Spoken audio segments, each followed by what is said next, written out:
My name is Emma Carter, and I'm 34 years old, an accountant who's always believed in building things from the ground up: relationships, careers, homes. I grew up in a modest Chicago suburb, raised by my mom, Grace, who taught me that hard work could turn dreams into reality. That's why, when I stood in the kitchen of my Lakeview apartment, stirring batter for a chocolate cake, I felt like I'd made it. The aroma of roasted garlic from the lasagna I'd prepared filled the air, and I was buzzing with excitement. Tonight was our 10th wedding anniversary, and I'd taken the day off to surprise my husband, Daniel Hayes, with a dinner party for our closest friends. I'd even ordered a custom cake with "Forever Us" written in icing. But the surprise? It was on me. I was whisking cream when Daniel walked in, his polished shoes clicking on the hardwood floor. He looked as handsome as ever: dark hair, sharp jawline, that corporate charm he wore like a second skin. But his eyes were cold, distant, like Lake Michigan in winter. "Emma," he said, tossing a stack of papers onto the counter, "we're getting divorced. Be out of here by tomorrow." My heart stopped. The whisk slipped from my hand, clattering into the bowl. "What did you say?" I managed, my voice barely a whisper. "You heard me," he replied, his tone dripping with arrogance. "This apartment? It's mine. Sole owner. Check the documents if you don't believe me." I stared at the papers, my vision blurring. "Daniel, this is our home. I paid for most of it, the down payment, the renovations. How can you?" "Yours." He laughed, a sharp, cruel sound. "You're mistaken, sweetheart. Pack your things. We'll settle this in court Monday at noon. Don't make a scene." A scene? I wanted to scream, to throw the bowl of cream at him, to demand answers. This was our anniversary, the day we were supposed to celebrate a decade of love, of building a life together. I'd spent months planning this night, imagining his smile when he saw the spread: lasagna, garlic bread, the cake. Instead, he stood there, smug, unraveling everything I'd worked for.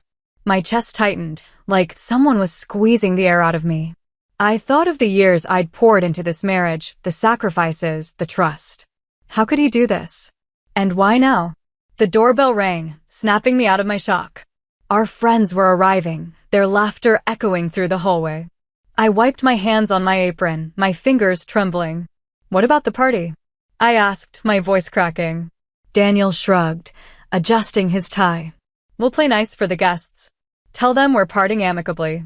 But don't forget, you're up by morning." I stood frozen, the weight of his words sinking in. This wasn't just a divorce. It was a theft of my home, my dreams, my dignity. As I forced a smile and opened the door to greet our friends, I felt like I was stepping onto a stage, playing a role in a tragedy I hadn't written. The apartment was alive with chatter and clinking glasses, the kind of warmth you'd expect at a celebration. Our friends filled the living room, their faces glowing under the soft light of the chandelier I'd picked out at a flea market years ago. I moved through the crowd, accepting hugs and bouquets, my smile plastered on like a mask. Inside, I was unraveling. Daniel's words: divorce, move out, my apartment, looped in my mind, each one a dagger. How could I face these people, our friends, knowing my marriage was collapsing? Dinner was served, and we gathered around the oak table Daniel and I had bought together. I'd set it with care: linen napkins, candles, the works, hoping tonight would be a memory we'd cherish. Instead, Daniel stood, glass in hand, and raised a toast. "To Emma," he said, his voice smooth as ever, "for 10 incredible years. We've had our highs and lows, but we've always had each other. Here's to new beginnings for both of us." The room went silent. Forks paused midair. Our friends exchanged glances, confusion etched on their faces. My best friend, Clara, leaned toward me, whispering, "Emma, what's he talking about?" I couldn't answer. My throat was tight, my heart pounding. Daniel was announcing our divorce, dressing it up as a mutual decision, while I sat there, blindsided, humiliated. Our marriage, which everyone saw as perfect, was being dismantled in front of them, and I was supposed to play along. "Daniel," I said, forcing my voice to stay steady, "maybe we should talk privately." He waved me off, his smile patronizing. "No need, Emma. We're among friends. Let's be honest, they deserve to know we're parting on good terms. Good terms? I wanted to scream that he'd kicked me out, that he was stealing my home. Instead, I excused myself, mumbling something about a headache, and fled to the bedroom. The door clicked shut, and I sank onto the bed, my hands shaking. I felt like a fool, betrayed not just by Daniel, but by the life I thought we had.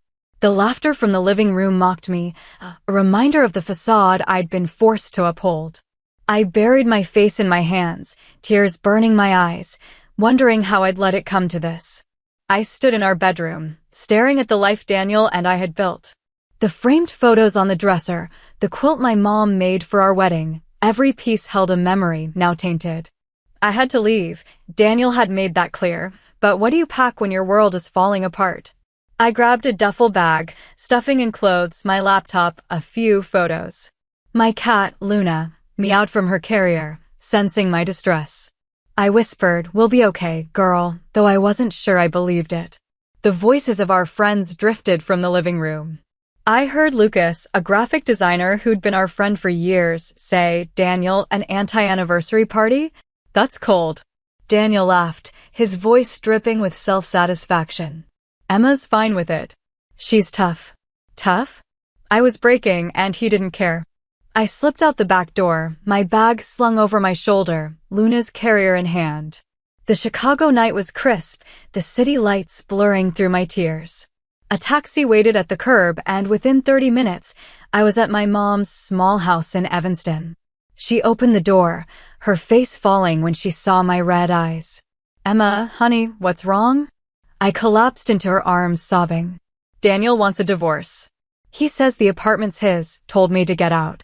Mom's hand froze on my back. "Daniel?" "My Daniel," she whispered, as if saying his name would make it less real.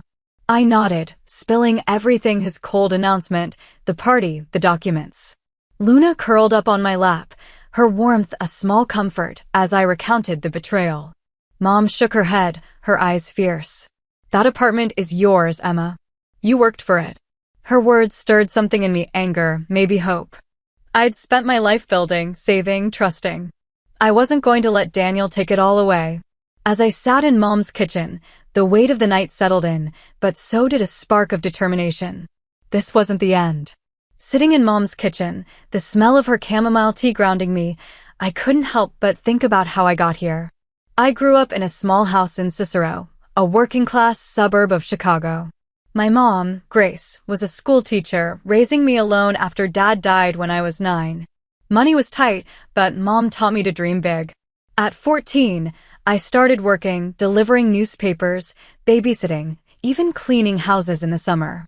Every dollar I earned went into a jar under my bed, my future fund, I called it. Mom would smile, proud, and unbeknownst to me, she saved some of my earnings in a secret account for my first home. In high school, I was the kid who balanced part-time jobs with straight A's. When I got into Northwestern University for economics, I was over the moon. "You're going to make money attract money," I told Mom, grinning. But Northwestern was in Evanston, far from our suburb, and I wanted independence. I moved out, renting a tiny apartment with a friend. When she got married, I found new roommates, splitting rent to save costs. I graduated with honors, landed a job at a Chicago accounting firm, and started my own outsourcing business. Clients loved my attention to detail, and soon, I was earning enough to dream of owning a place. That's when I saved for the Lakeview apartment $50,000 for the down payment, scraped together from years of hustle. Mom chipped in, revealing her secret savings from my teenage jobs. "This is your legacy, Emma," she said. I thought that apartment was my forever home, a symbol of everything I'd worked for. But as I sat in Mom's kitchen, stroking Luna's fur, I realized Daniel had twisted that dream into a nightmare. The memory of my hard work fueled my resolve. I wasn't just fighting for a home, I was fighting for the girl who'd built it, piece by piece. I met Daniel Hayes through Lucas, my friend from college who'd always been there, like a brother. After my last roommate moved out to get married, Lucas said, "I know a guy, Daniel. He's solid, works in corporate finance, climbing the ladder fast." I was skeptical. I'd had a string of roommates who'd come and go, each one leaving me with a reputation as a marriage talisman because they'd all found love while living with me. But I needed someone reliable to split the rent, so I agreed. Daniel moved into my rented Chicago apartment, a cozy two-bedroom near Wrigley Field. He was 3 years older, with a magnetic smile and a confidence that filled the room. We clicked instantly, sharing late-night dinners in the kitchen, talking about our dreams. "Why don't you live alone?" I asked one night over pizza. "You're killing it at your job." He grinned, leaning back in his chair. "Saving for something big. Plus, you're not a bad roommate, Emma." I laughed, flattered. He asked about my accounting firm, genuinely impressed. "They say you're the best in the city," he said, and I blushed, proud of the business I'd built. Over months, our connection deepened. He'd leave me pancakes with little notes. "Late night at work? Eat this."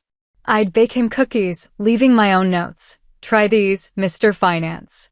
His charm, his thoughtfulness, it was new, intoxicating. One night, he said, "Emma, I'm in love with you." My heart raced. I'd never felt this way. Not with anyone. "I love you too," I whispered, and when he kissed me, it felt like the start of something unbreakable.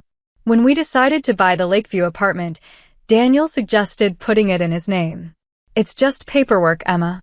We're family." I trusted him, blinded by love. I paid 70% of the down payment, handled renovations, and never questioned his reasoning. Looking back, I see the red flags. His charm was a mask, hiding a man who'd take everything I'd built. But in Mom's kitchen, those memories weren't just pain, they were a reminder of how far I'd come and how hard I'd fight to take it back. The next morning, my phone buzzed with Daniel's name, still saved as Love in my contacts. I hesitated, then answered. "Emma, where are you?" he shouted, his voice sharp with irritation. "You left the party? Do you know how that looks?" "You told me to be gone by morning," I said, keeping my voice steady despite the anger bubbling inside. "I did what you asked." "Not during the party," he snapped. "Everyone's talking, saying I kicked you out." "You did," I shot back. "You said the apartment's yours, Daniel. But you know I paid for it, 70% of the down payment, every renovation." He scoffed, always throwing that in my face. "You think you're better because you climb the ladder faster? I'm almost 40, Emma. I want a family, kids, something you can't give me." His words hit like a punch. Kids. We'd lost a daughter years ago, a miscarriage that broke us both. I'd hinted at trying again, but Daniel always shut it down, saying we weren't ready.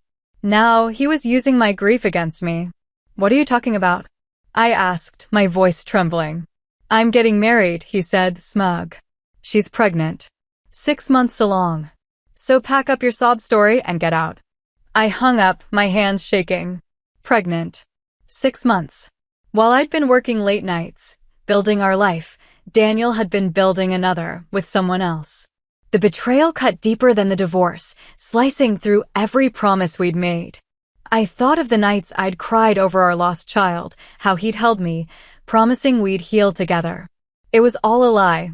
As I sat in Mom's living room, Luna purring beside me, I felt a fire ignite.